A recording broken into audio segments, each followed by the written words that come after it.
ગુરુવારે તારીખ 12 જૂનની બપોરે અમદાવાદમાં એર ઇન્ડિયાનું બોઈંગ 171 પ્લેન ટેકઓફ થતાની સાથે જ ગણતરીની મિનિટોમાં મેઘાણીનગરમાં ક્રેશ થયું। આ ગોઝારી દુર્ઘટનામાં પ્લેનમાં મુસાફરી કરતા 241 પેસેન્જર અને ક્રૂ મેમ્બર્સ માર્યા ગયા, જ્યારે આ પ્લેન જે બિલ્ડિંગ સાથે ટકરાયું તે મેડિકલ કોલેજની હોસ્ટેલના રેસિડેન્ટ ડોક્ટર પણ આ દુર્ઘટનાનો ભોગ બન્યા છે। અત્યાર સુધી મૃત્યુનો આંક 265 હોવાનું જાણવા મળ્યું છે। એર ઇન્ડિયાનું જે પ્લેન ગુરુવારે ક્રેશ થયું તે પ્લેન સવારે લંડનથી આવ્યું હતું। આ પ્લેનમાં સુરતના એક મહિલા યાત્રી લંડનથી આવ્યા હતા। પ્લેન ક્રેશની દુર્ઘટના અંગે જાણ્યા બાદ મહિલા યાત્રીની ઊંઘ ઉડી ગઈ છે। તેમણે કહ્યું કે એર ઇન્ડિયા પ્લેન પહેલેથી જ ખખડધજ હતું। સુરતના સરથાણા વિસ્તારમાં રહેતા હિનાબેન કાલરિયા લંડનથી એર ઇન્ડિયાની ફ્લાઇટમાં 172માં બપોરે 12 વાગે અમદાવાદ એરપોર્ટ પર ઉતર્યા હતા। તેમના ઉતર્યાના 1.5 કલાકમાં જ આ પ્લેન ક્રેશ થયું હતું। તે સમાચાર સાંભળીને હિનાબેનને આઘાત લાગ્યો હતો। તેઓ સુરત પહોંચે તે પહેલા પ્લેન ક્રેશ થઈ ગયું હતું। હિનાબેને કહ્યું કે એર ઇન્ડિયાનું પ્લેનમાં પહેલાથી જ ખામી હતી। લંડનથી ફ્લાઇટ ઉપડી ત્યારે એસી બંધ હતું, પ્લેનની અંદર ડિસ્પ્લે પણ બંધ હતા। વળી પ્લેન જ્યારે અમદાવાદમાં લેન્ડ થયું ત્યારે તેમાંથી ખડખડ અવાજ આવતો હતો। જૂની એસી બસમાં અવાજ આવે તેવો જ અવાજ હતો, જેના લીધે મુસાફરોને ખૂબ જ ડર લાગ્યો હતો। દુર્ઘટનાગ્રસ્ત ફ્લાઇટમાં ચોક્કસ કોઈ ટેકનિકલ ખામીઓ હતી, યોગ્ય ધ્યાન આપવાની જરૂર હતી। હિનાબેને કહ્યું કે દુર્ઘટના અંગે સમાચાર આવતા મને ખૂબ આઘાત લાગ્યો હતો। હજુ તો હું અમદાવાદ સિવિલ હોસ્પિટલ પાસે જ પહોંચી ત્યાં દુર્ઘટના બની હતી। મારી ઊંઘ ઉડી ગઈ છે। દ્વારકાધીશનો આભાર કે મને કંઈ જ થયું નથી। ઘટના જે પ્લેન ક્રેશ થયું ને જે મોટી દુર્ઘટના ઘટી છે એનાથી ઘણું દુઃખ થાય છે।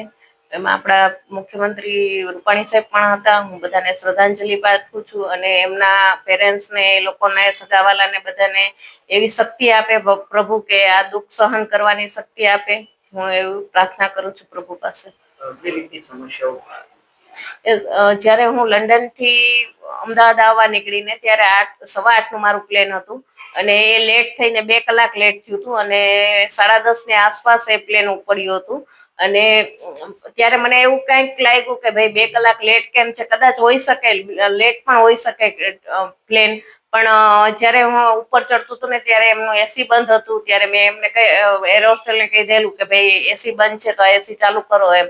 અને જ્યારે મેં ડિસ્પ્લે ચાલુ કરી તો એ ડિસ્પ્લે પણ બંધ હતી અને ડિસ્પ્લેમાં કોઈ કાંઈ જ નહોતું આવતું। મને ના પાડી હતી એર હોસ્ટેલે કે એમને ટચ નહીં કરતા, તમારે એન્જોય કરવું હોય તો તમારા મોબાઈલમાં કરો, બધી ડિસ્પ્લે બંધ છે।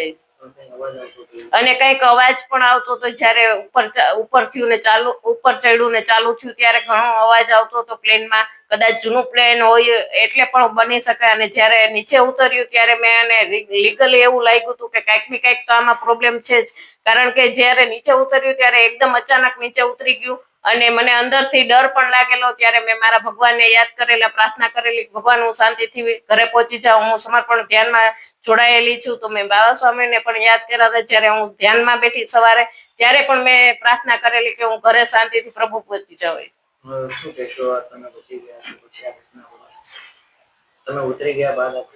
યસ, મને ઘણું દુઃખ થયું।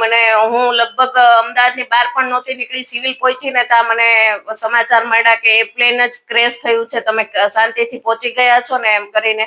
તો મને ઘણો અંદરથી ડર લાગ્યો ને હું પ્રભુની કૃપાથી ઘરે શાંતિથી પહોંચી ગઈ। પણ ત્યારે હું પ્રભુને પ્રાર્થના કરી કે ભગવાન તે મને ઘરે પહોંચાડી દીધી, બાકી એ જ પ્લેન હતું, જ્યારે નીચે ઉતરતું ત્યારે આ ઘટના બની શકે છે અને ઉપર ચડ્યું ત્યારે આ ઘટના બની લગભગ 3 મિનિટમાં જ।